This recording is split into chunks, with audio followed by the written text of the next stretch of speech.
Teniški navdušenci in navdušenke, prav lepo pozdravljeni, ker danes gostimo posebnega gosta, uvod ne bo predolg oziroma je že končan. Z velikim veseljem v projektu Ostani doma in bodi teniško aktiven pozdravljam predsednika Mednarodne teniške zveze, gospoda Davida Haggertyja. Mr. Haggerty, welcome to our show. It's an honor. Well, thank you. It's my honor to be here. Thank you. First of all, how are you? How is your family? Is everyone healthy? I think these are unusual times. Fortunately, I'm doing well. I'm in London. Most of my family is back in the United States, have grown children, but everyone is healthy and doing well during these unusual times. And I hope you and your family are as well. Thank you very much. We are well. Maybe in behalf of Tennis Slovenia, I would also like to say that we are very satisfied with your leadership, or should I say management of the ITF. And we may also say that cooperation between Tennis Europe, especially CEO Thomas Hammerl and Tennis Slovenia is very good. How well do you know Slovenia? Well, I know Slovenia a bit. I want to know it more. I'd like to come and visit, but I know some of your top players have done very, very well. I know the passion and the tennis history in Slovenia is very strong and very long. And very passionate, which is great. And I know that within Tennis Europe, you play a very role with the development of tennis. You're welcome to come to our country. I don't know if you know, but we started to play tennis last week in Slovenia. The courts are full. Is Slovenia just one of you? What's the situation around Europe, around the world? Yes, well, I know that over the last week or so, countries have started to open up. There are some countries that are playing tennis and some that will start next week.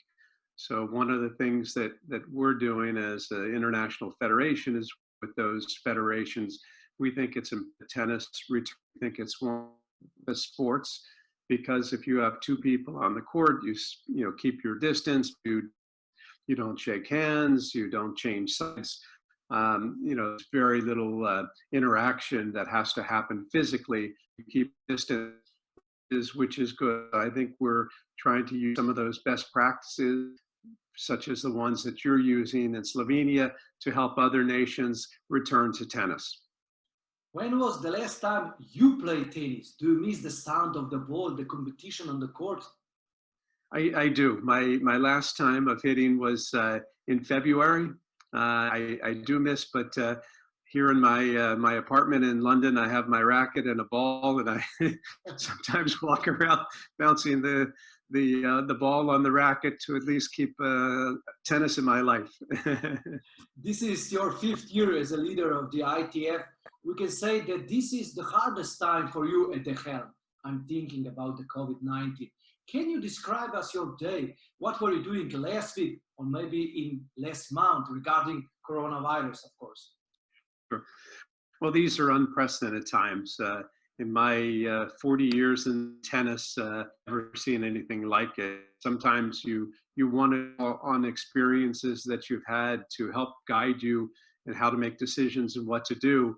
And this is just so unusual. There's some elements I can use, but most of this is brand new. So we had to make some staffing furloughs and some cost saves in the short term, that when we return to on a national and then an international scale, we're able to contribute and give the proper return to tennis for all the nations. You mentioned, do you have any dates? It's very hard to predict, but still, when will tennis season resume? Well, it's very difficult to predict. I mean, right now, tennis canceled through the middle of July. I think one of our challenges as a sport is that we're an international sport. Travel for years and until governments, begin to open up borders, and it's not the same way everywhere around the world. Some of the restrictions, you're playing tennis. We have other countries that are still in lockdown. And frankly, in Africa, as an example, COVID-19 really hasn't had much of an impact. And it would just assume that the virus is going to make its way all around the world. So there's so much uncertainty as to how long this will take, but I think it'll be longer than any of us predict. And to me, you have to look at, I don't see how we come back before this would be in, say, September of the year. Maybe if we change topic, how can ITF, ATP, and WTA maybe help players who now don't have any income or can barely make ends meet? You were elected in 2015. Back then, you were advocating support for prospective pro players at the game's lower levels. Do you have any plan to help especially the lower ranked players?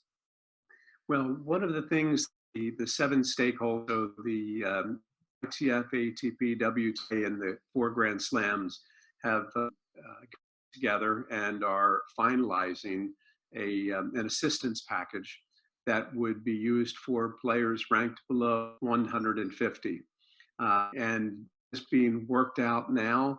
And I think within the coming week, there will be some announcements as to, what that program is.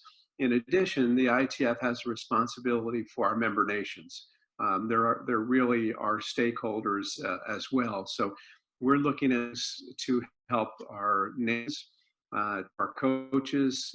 For example, we have an online coaching academy that we've made available for free for coaches, but also parents and players to help them. We're looking at the IPIN and ways that we can help the players who have paid or to extend the period of time that they'll be able to use the IPIN without having to pay. So we're looking at a number of measures because I think it's important for all the stakeholders in tennis to be able to turn to tennis in a very, very strong way. What about these earning differences as regard players between top 100 and top 500, maybe 1,000? What can ITF do on this area? Well, I think that the COVID-19 has certainly started more conversations about this. We know that the players at the top of the game earn very, very well, perhaps even more than they need.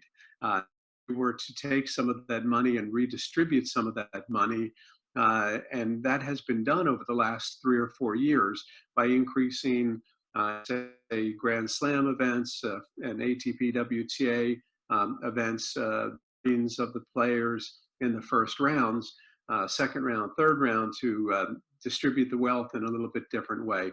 It's a conversation, something I think everyone is aware of, and trying to make sure that we're helping as many players make a good economic career out of the sport of tennis. I mentioned that you become the president of ITF in 2015, and the most important goal back then was changes in Davis Cup and Fed Cup. What can you say about your first 5 years? Is new format of Davis Cup a story of success? Our federation is very satisfied with the changes. Yes. Well, I think it certainly was a very, very big change for the International Tennis Federation and our member nations.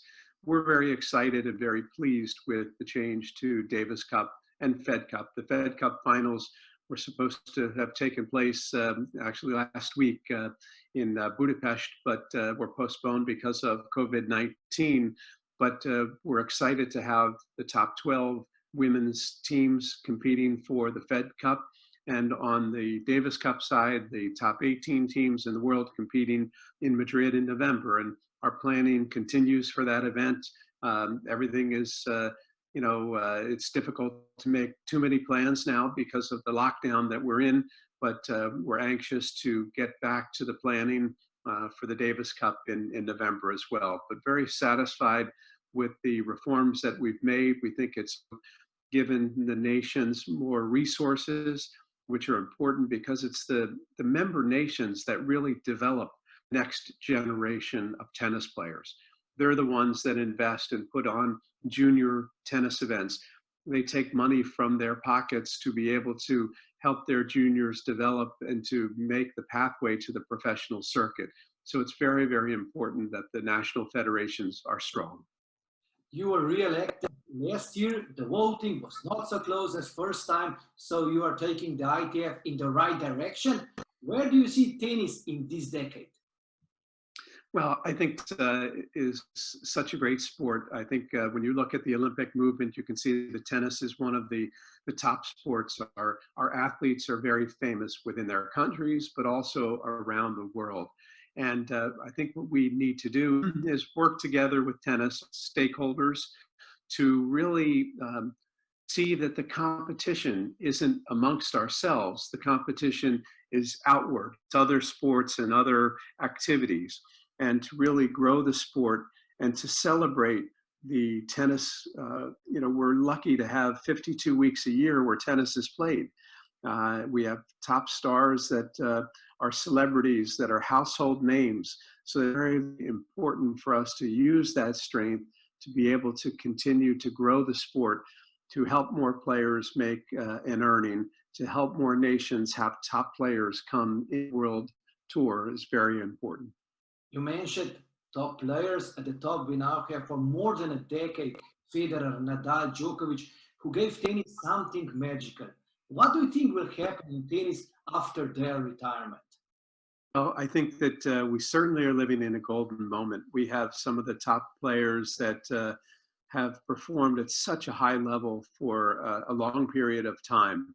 But the good news is there are very strong players coming in behind them, young players that are doing well.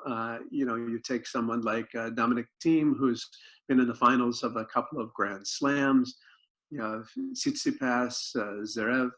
You have many different players that are coming to the top of the game. On the women's side, you've also seen some breakthrough of young Coco Gauff, an American at 15 that was doing very well in Grand Slam events. Serena's still around. You have Halep, who's doing well. You have so many top players, and you have many, many players. I think last year in the WTA, the first 19 weeks of the year, I think you had something like 17 different winners. So it shows the depth of the women's game as well. Earlier, you mentioned Olympics. In January, you became IOC member. Congratulations. Thanks. How important is that for tennis? Where do you see tennis? You mentioned something before, but still in Olympic family. Well, it's been quite an honor for me to be elected as IOC member. And I know that I'm an IOC member because of my role as the International Tennis Federation president. So I have to thank the member nations of tennis for the great work that they've done to help me be elected in that role. My responsibility is to represent tennis on the global stage to the best of my ability. And that's what I will do. So in meetings, I'm learning, listening, but also contributing, because I think that other sports and other leaders see tennis as a very vibrant sport, as a reference sport for other sports with professional athletes that are so well established and so well known. So I will continue to contribute to the best of my ability that I can, showcase the Olympics, and also help showcase tennis within the Olympic movement. For the end, I always ask this question: is there something that you would like to say, but I didn't ask you? Well, I think that one comment that I'd like to make is how important it is for a federation like the Slovenia Tennis Federation to do the activity and the work that they do. And sometimes it's not always understood and appreciated by the community, by the players, by the parents, by the juniors. But what the federations do is so vital for our sport and so vital for the population in Slovenia to have a great and strong sport of tennis is so important. So I would just like to thank the Federation for everything you do. Thank you, Mr. Haggerty. Be safe and good luck. Thank you. You as well. Nice talking to you. To je bil torej predsednik Mednarodne teniške zveze, gospod David Haggerty. Res je bilo zelo zanimivo. Ne pozabite, majhni dnevni cilji, ki jih izvajamo redno, lahko pripeljejo do izjemnih rezultatov.